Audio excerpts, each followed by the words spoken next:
Os Estados Unidos enfrentam um aumento significativo nos casos de doenças respiratórias. A warning from the CDC about a new COVID-19 variant. It is the fastest growing strain of the virus in the U.S., already dominant in the Northeast, where it is estimated to cause about a third of new infections. And experts believe it will soon be everywhere. Vale lembrar daquela regra: quando é verão aqui no Brasil, é inverno no hemisfério norte, e as temperaturas no ZEUA tendem a ser mais rigorosas do que no nosso país. E olha, enquanto alguns países enfrentam fortes ondas de calor, outros sofrem com frio extremo. Os Estados Unidos, por exemplo, têm visto temperaturas mínimas se aproximando de menos 40 graus em algumas regiões do país.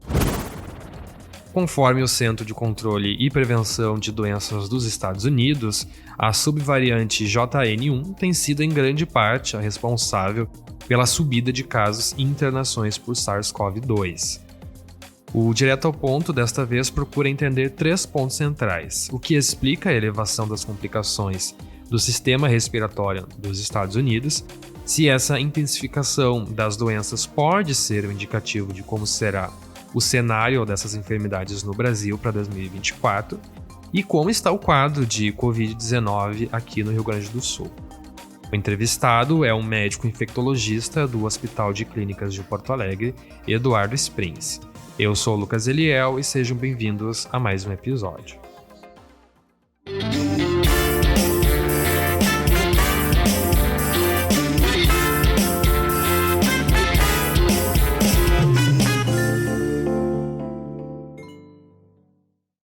Eduardo, muito obrigado por aceitar participar aqui do Direto ao Ponto. Eu vou começar a nossa conversa te pedindo para explicar o que é esse aumento de casos de doenças respiratórias que tem sido observado nos Estados Unidos.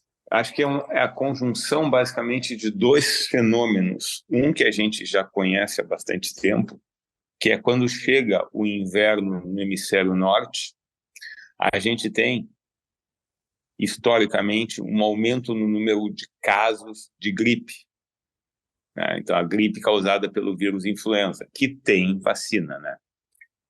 Junto com isso, o que se observou no final de dezembro e início de janeiro foi um aumento no número de novos casos da Covid com uma subvariante e que esse aumento no número de casos foi associado também com aumento maior nas hospitalizações por Covid. Então, esses 2 fenômenos eu acho que justificaram o aumento no número de doenças respiratórias no hemisfério norte, em especial nos Estados Unidos. Sim, e como a população de lá tem sido afetada, nós estamos conseguindo ver cenários parecidos com aqueles de anos atrás ou não está sendo tão preocupante assim? Não, a mensagem é dupla, né? Porque, por um lado, sempre quando há um aumento no número de novos casos de Covid, um aumento no número de hospitalizações, a gente fica preocupado. Mas a gente está longe de estar como a gente estava em outras épocas, porque, afinal, hoje em dia, nós dispomos de antivirais específicos contra a Covid, que, quando utilizados no tempo certo, também ajudam a prevenir para a evolução das formas mais graves. Mas, é claro, sempre a gente tem que pensar que uma variante nova, uma subvariante da Covid possa ser um risco, pelo menos epidemiológico, para o aumento no número de novos casos. Sim, e a Covid-19, né, que também é envolvida com complicações respiratórias, é global, e aí surge aquela preocupação, né? Se a situação não está muito favorável nos Estados Unidos, isso pode ou não ser um indicativo de que teremos um inverno preocupante no Brasil em relação às doenças que atacam a respiração? A gente ainda está... A gente pode dizer que a gente ainda está mais ou menos engatinhando na prevenção para as doenças respiratórias que mais ameaçam os seres humanos. Então, a gente tem atualizado anualmente a vacina contra a gripe. Então, isso é uma arma extremamente importante no combate às doenças respiratórias de inverno. Existe um outro vírus, que é o vírus sincicial respiratório. A vacina, ela é efetiva e está começando a engatinhar, e provavelmente nós nos encaminharemos também para que a gente possa, na estação fria, isto é, metade de outono e inverno, nos proteger contra esse vírus. Com relação à Covid, pelo menos nesse curto tempo de vida dela, a gente viu que, por enquanto, ela não respeita as estações. Tanto é que no nosso meio, no Brasil e no estado, os picos da doença sempre, ou a maior parte das vezes, não foi nos meses frios, e sim no nosso verão. Então, a gente não sabe se a Covid vai ter esse mesmo comportamento que as outras doenças respiratórias têm. A gente sabe que... Mas talvez a grande arma é também a atualização vacinal. E a atualização vacinal é basicamente que as pessoas ainda necessitam de uma dose de reforço. A gente não sabe qual é o intervalo exato para a dose de reforço, que seja o reforço do reforço, mas certamente ainda no momento que estamos, seria importante reforçar a importância da vacinação, principalmente para as pessoas com maior risco de evolução para as formas mais graves da Covid. E as vacinas contra a Covid passaram a fazer parte do calendário nacional de vacinação de crianças e grupos de risco. A recomendação é priorizar crianças de 6 meses a 4 anos, além de idosos, pacientes com imunidade baixa, gestantes, mulheres que deram à luz há pouco tempo e pessoas com comorbidade. E a gente vê algumas doenças, né, que a vacinação é anual, por exemplo, da influenza. A gente pode dizer que a gente anda para um caminho em relação ao Covid-19 de ter esses períodos assim, todo ano eu tenho que me vacinar para me proteger da doença? Então, isso é uma resposta que ainda a gente não tem com clareza, porque a maior parte das vacinas contra a Covid, elas são feitas de uma plataforma diferente da gripe. A da gripe foi feita, ela é manufaturada para que a produção das defesas seja por meio ano, 8 meses, não mais que isso. E na maior parte das plataformas, isto é, a forma como a vacina é produzida para induzir na formação de anticorpos, ela é um pouco diferente. E ela estimula umas células que têm maior memória. E essas células que têm maior memória, elas conseguem produzir defesas mais longas. A gente só não sabe ainda exatamente qual é o tempo de duração.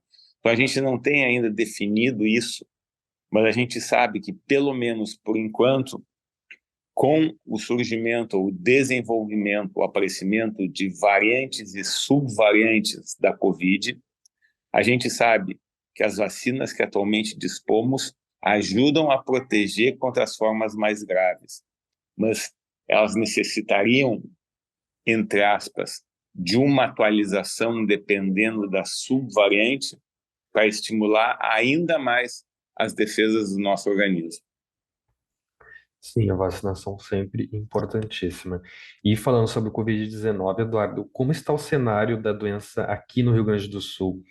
Especialmente quando nos atentamos que agora é verão, as pessoas vão para a praia, o carnaval está chegando. No Mato Grosso, né, foi identificada uma nova subvariante da Covid, a JN2.5. Então, como é que está o nosso estado agora em relação à Covid?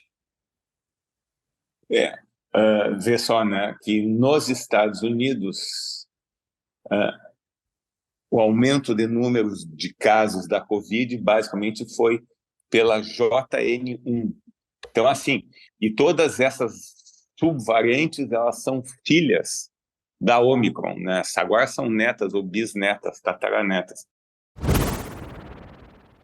que a Secretaria de Saúde de Mato Grosso identificou uma nova subvariante da Covid-19, a JN2.5, em 4 pacientes da região. O sequenciamento foi feito pelo Laboratório Central da Secretaria de Estado de Saúde e surgiu de uma outra mutação, que é a Ômicron. Então, assim, é claro que as pessoas vacinadas, elas vão ter um curso de doença mais brando do que as pessoas não vacinadas. E quem já teve Covid e quem já teve mais do que 3 doses da vacina contra a Covid vai estar um pouco mais protegida ainda. Então, assim, como será o comportamento? A gente espera que possa haver um número de novos casos, mas provavelmente a intensidade desses novos casos e a gravidade não será como a gente viu anteriormente. Sim, sim, a situação realmente foi complicada. Há um tempo atrás a gente viu esse número alto de mortes e de casos diariamente. E aí que o nosso estado, Eduardo, ele é situado, digamos assim, em alguma posição de destaque em relação ao número de casos historicamente, ou esse maior número de casos no passado foi para áreas mais populosas aqui do Brasil, como o Sudeste, por exemplo? Não, nós tivemos um episódio que a gente, e ainda foi com a variante Gama, que a gente teve o colapso da nossa saúde, né, do nosso sistema hospitalar. Então, eu acho que a Covid aqui já fez imensos estragos. Não tinha leito hospitalar, não tinha ventilador para as pessoas, para auxiliar as pessoas a respirarem. Então, ela realmente nos afetou e muito. Como o vírus circulou muito na nossa população, e muito da nossa população, pelo menos, recebeu 2 a 3 doses da vacina, então, assim, o vírus pode circular, pode aumentar o número de novos casos, mas certamente a intensidade não será a mesma e nem a gravidade. Sim, com certeza. E, Eduardo, muita gente sabe, mas é sempre importante ressaltar quais cuidados devemos manter para nos protegermos de doenças respiratórias, incluindo a Covid-19, e aí chamando atenção para uma outra questão, que os Estados Unidos, onde a situação está mais complicada nesse momento, é alvo de muito desejo dos brasileiros, quererem ir para lá, quererem ir para Disney, quererem viajar para esse país, né, para conhecer. Então, quais os cuidados que você destacaria? É que a gente saiu de uma época de incertezas para algumas verdades e algumas colocações e aprendizados.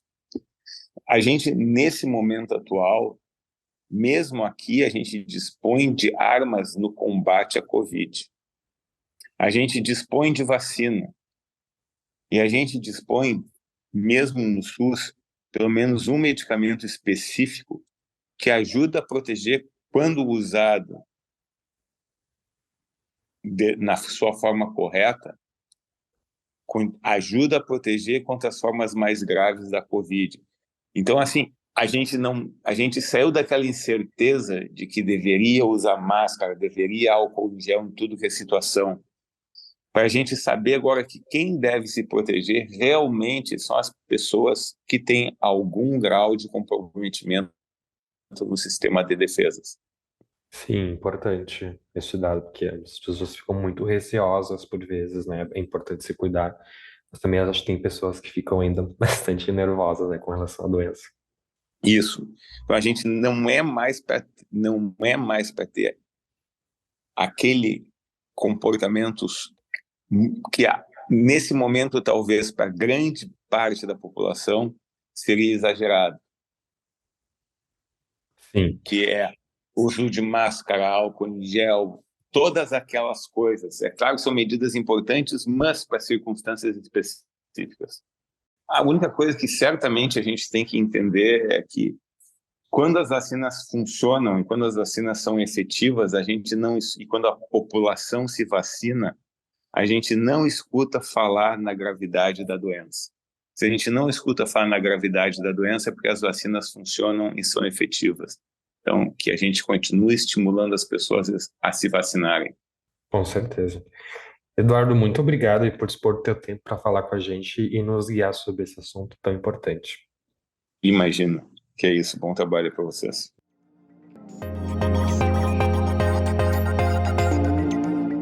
Nós ficamos por aqui. Se gostou do Direto ao Ponto, confira outras edições que estão disponíveis no site do jornal, no YouTube ou no seu aplicativo de streaming favorito. Você pode receber pelo e-mail uma newsletter com os principais podcasts feitos pelo Correio do Povo. Basta se inscrever na nossa página. Esse Direto ao Ponto utilizou áudios de Click on Detroit e Record News, tendo produção, apresentação e roteiro de Lucas Eliel. Edição e assistência de Wilson Bravo, além da coordenação de Márcio Gomes. Obrigado por ter nos acompanhado e até a próxima.